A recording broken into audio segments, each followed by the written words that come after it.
Hi guys, आप लोग कैसे हैं। मैं मोहम्मद मिकाइल अंसारी और आप लोगों का मेरे इस यूट्यूब चैनल स्टडी मित्र मिकाइल में वेलकम है।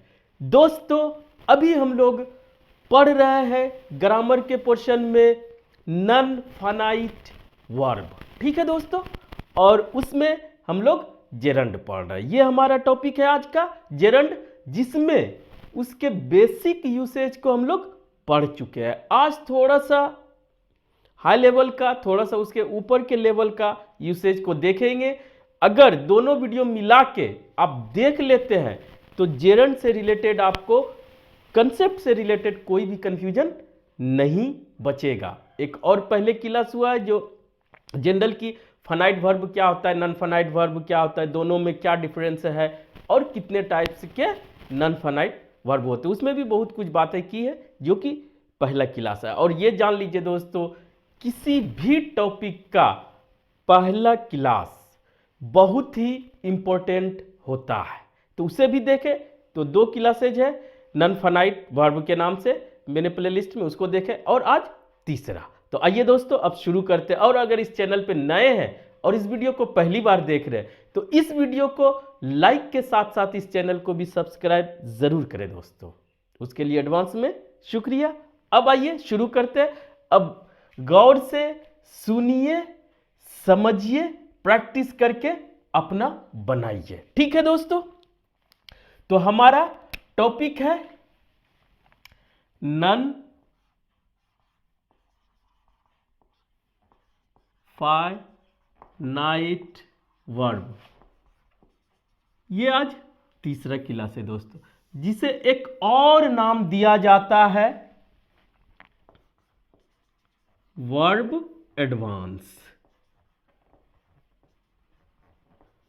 चूंकि ये जो है वर्ब से ही आता है, इसीलिए उसे वर्ब एडवांस भी बोला जाता है या एडवांस वर्ब बोले, लेकिन ये ज्यादा चलता है। लेकिन हमारा टॉपिक एक्चुअल में ये है, जिसमें दोस्तों हम लोग देख लिए कितने टाइप्स के हैं। और उसमें से जो पहला है, पहला मतलब कोई भी सीक्वेंस हो सकता है, तो जेरंड हम लोग पढ़ रहे हैं, जिसमें दोस्तों जेरंड हम लोग पढ़ रहे हैं और इसके यूसेज को भी देख लिए। 4 यानी 4 यूसेज को देखे जो कि बेसिक था। अब थोड़ा सा एडवांस लेवल का देखेंगे जो कि आपको कंपटीशन में या आपके इंग्लिश लैंग्वेज में 4 चांद लगा सकता है। ठीक है, उसे आप समझे, कहीं ना कहीं आप यूज करते हैं, बस आपको उसको समझना है कि यही चीज है और कंपटीशन में आता है तो उसको बताना है। तो वो दोस्तों, सबसे पहले इसका स्ट्रक्चर होता है V1 प्लस ING, जिसे V4 भी कहते हैं। इसका हम लोग यूसेज देख लिए। बस एक चीज और यहां पे देख ले कि ये वर्ब से क्रिएट होता है, डिराइव होता है, इसीलिए इसे वर्बल नाउन भी कहा जाता है। और जैसे ही नाउन आया, समझ में आ जाता है कि यह नाउन का काम करेगा। जो जो फंक्शन नाउन का होगा इसका भी होगा। ठीक, अगर इतना दिमाग में रख लेते हैं तो अगर नाउन पढ़े तो आप इसको यूज कर सकते हैं। ठीक है दोस्तों, अब आइए, हमारा 4 पढ़ चुके हैं। 5वां यूसेज में है कि gerund is used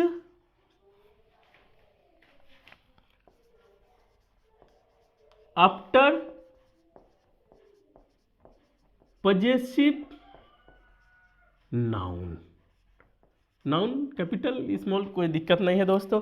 कहने का यह मतलब है कि जो पजेसिव प्रोनाउन है, जो पजेसिव नाउन है, उसके बाद हम लोग जेरंड को यूज करते हैं। ठीक है, तो पहला यहां पे सवाल आता है कि पजेसिव नाउन क्या होता है।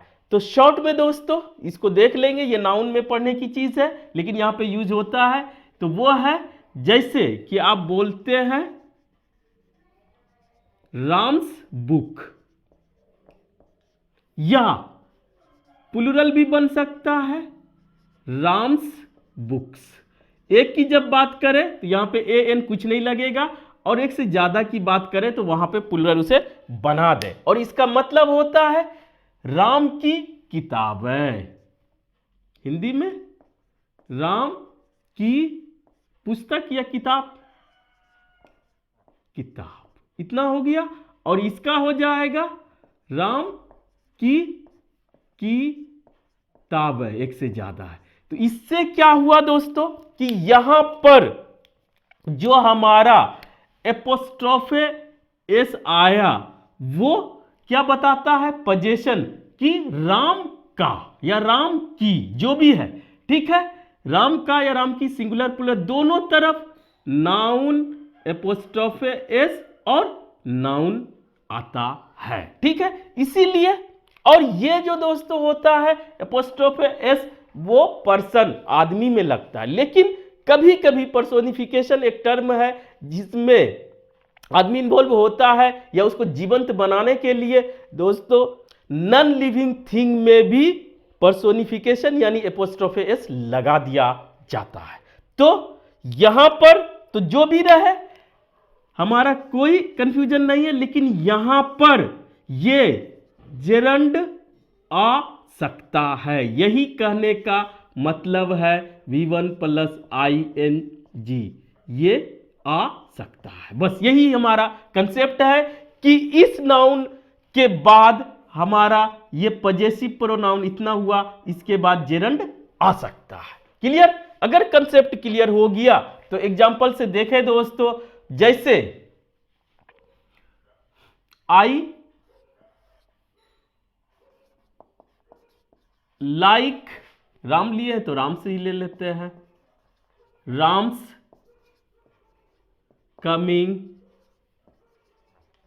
हेयर। हम क्या करते हैं, पसंद करते हैं राम का आना, राम आ रहा जा रहा नहीं, राम का आना हम पसंद करते हैं यहां, ठीक है। अब दूसरा लेते हैं, आई ही से लेते हैं, I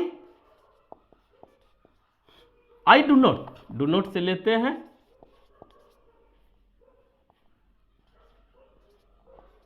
do not like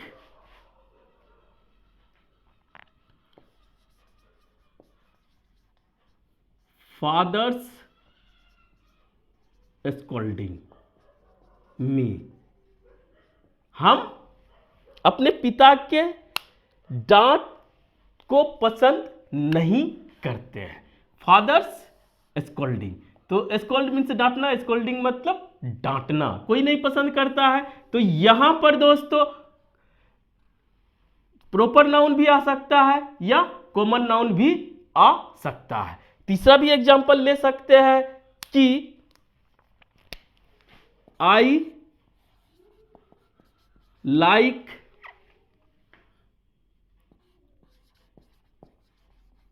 Rani coming here daily. Daily में उस रानी का प्रत्येक दिन आना हम पसंद करते हैं, लेकिन अगर वह ना पसंद करती हो, शी डज या doesn't, she does not like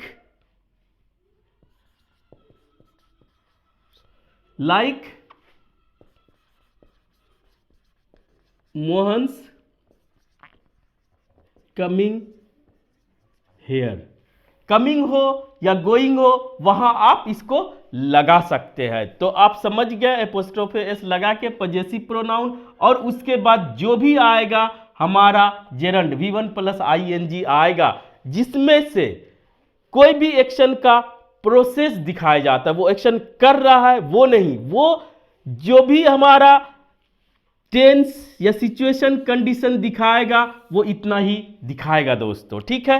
अब आइए हम लोग देखते हैं दूसरा इसी तरह से दोस्तों, जब पजेसिव नाउन के ये बाद आ सकता है, तो क्या ये पजेसिव प्रोनाउन के बाद आ सकता है? तो यहां पे उस पर ज्यादा बात नहीं करते हैं दोस्तों, पजेसिव प्रोनाउन के बाद ये नहीं आता है। अगर आपको ज़्यादा जानना है तो आप खुद एक्सपेरिमेंट कर सकते हैं। तो 6 नंबर में होगा दोस्तों पजेसिव एडजेक्टिव।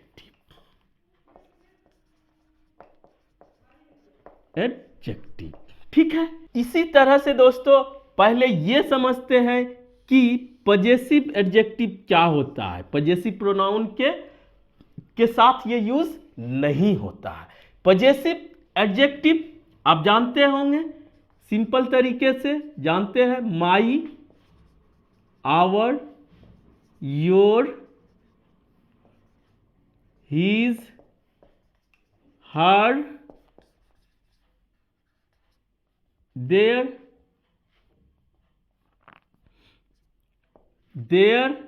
And its. ये पजेसिव एडजेक्टिव होता है, इसके अलावा कुछ नहीं है। और ये पहली बात, पजेसिव एडजेक्टिव अकेले कभी नहीं आता है, उसके बाद नाउन आता है। तो नाउन के रूप में हमारा जेरंड भी आ सकता है। कैसे? जैसे कि वहां पे लिखे थे दोस्तों कि आई लाइक राम्स कमिंग। आई यहां लिख सकते हैं, राम ना लिख के आई लाइक हीज कमिंग। ये हो गया simple. I like her coming here. ठीक है, ये मैं उसका आना पसंद करता हूं, या जब मेल हो चाहे फीमेल हो। बट अगर वो नहीं पसंद करती है, she does not like my coming here. इसमें देखेंगे दोस्तों हीज हर लगा दिए, दोनों सेम होता है। लेकिन यहां पर शी डज नॉट लाइक सिर्फ ऐसे रहता तो ऑब्जेक्टिव केस रहता मी। लेकिन इसके बाद जब भी हमारा नाउन आएगा या हमारा जेरंड आएगा तो दोस्तों मी नहीं होके माई होगा, अस नहीं होके आवर होगा, यू नहीं होके योर होगा। तो ये आपको अंदर तक देखना है।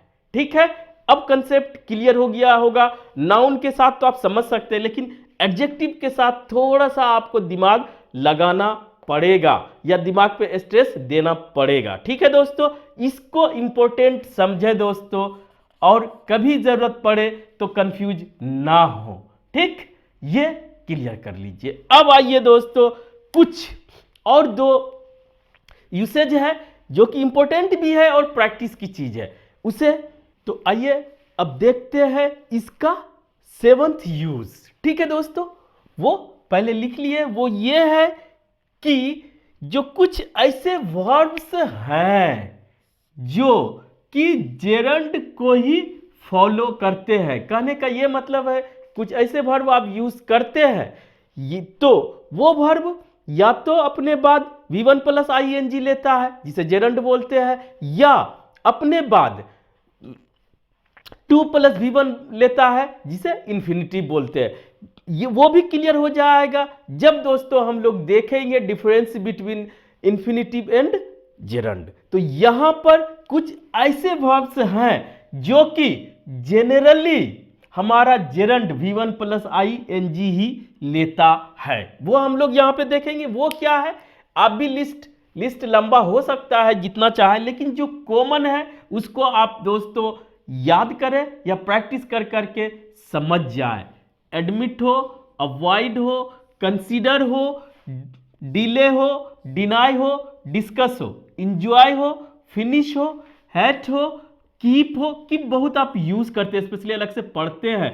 माइंड हो, रिग्रेट हो, रिस्क हो, स्टार्ट, स्टॉप, ये सब पढ़ते हैं। स्टार्ट रीडिंग, स्टार्ट वॉकिंग, ये सब पढ़ते हैं। तो वो क्या है, जेरंड है। स्टार्ट टू रीड नहीं होगा। तो इस तरह से ये बहुत लंबा लिस्ट हो सकता है, इसमें कंफ्यूज ना करें। जो आपको पूछा जाता है वहां पर आप देखें कि मेरे लिस्ट में क्या क्या जरूरी है, उसको देखें दोस्तों, या कॉमन वर्ड्स ये सब है। जैसे कि हमारा है एडमिट। एडमिट मीन्स किसी चीज को स्वीकारना। He admitted making a mistake, एक गलती जो किया उसे उसने स्वीकारा। ही एडमिटेड टू मेक, कभी नहीं होगा। क्लियर, ये समझ लें। अवॉइड, अवॉइड मीन्स किसी चीज से बचना। जैसे यहां पे देखिए दोनों यूज हुआ है। आई ट्राई, ट्राई के बाद जो होता है ये इंफिनिटिव आता है। आई ट्राई टू अवॉइड, लेकिन ये अवॉइड आने के बाद ये हमारा जेरंड ले लेता है। I try to avoid telling a lie, हम झूठ ले की कोशिश करने से बचते हैं। ठीक है, तीन तीन वर्ब एक साथ है दोस्तों, इस तरह से। इंजॉय, दे इंजॉयड प्लेइंग क्रिकेट, उसने क्रिकेट खेलने को इंजॉय किया। ठीक है, ये इंजॉय टू प्ले नहीं होगा, ये समझाना था।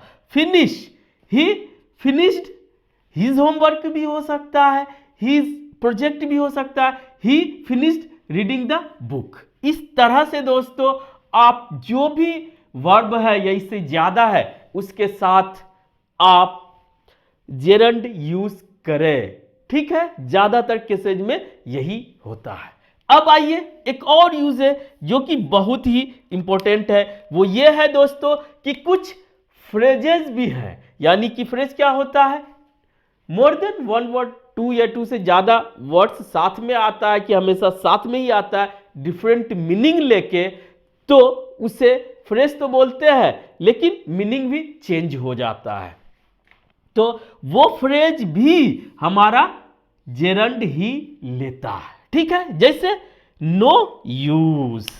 ठीक है दोस्तों, no use, can't help, couldn't help या कांट स्टैंड, कुडंट स्टैंड। ठीक है, इसका मतलब भी आप समझ जाएंगे, कोई फायदा नहीं है, मैं रह नहीं सकता, मैं रह नहीं सका, कुछ भी। कांट स्टैंड, मैं बर्दाश्त नहीं कर सकता, मैं बर्दाश्त नहीं कर सका। तो ये सब, लेकिन इसको दोस्तों हम लोग अलग सेपरेट वीडियो में पढ़ेंगे। एक वीडियो में नो यूज पढ़ेंगे, एक वीडियो में ये दोनों पढ़ेंगे, एक वीडियो में ये दोनों पढ़ेंगे। एक दो एग्जांपल से ये क्लियर नहीं हो सकता अगर आप बेहतर तरीके से सीखना चाहते हैं। तो दोस्तों इस तरह से जेरंड को हम लोग पूरी तरह से पढ़ लिए।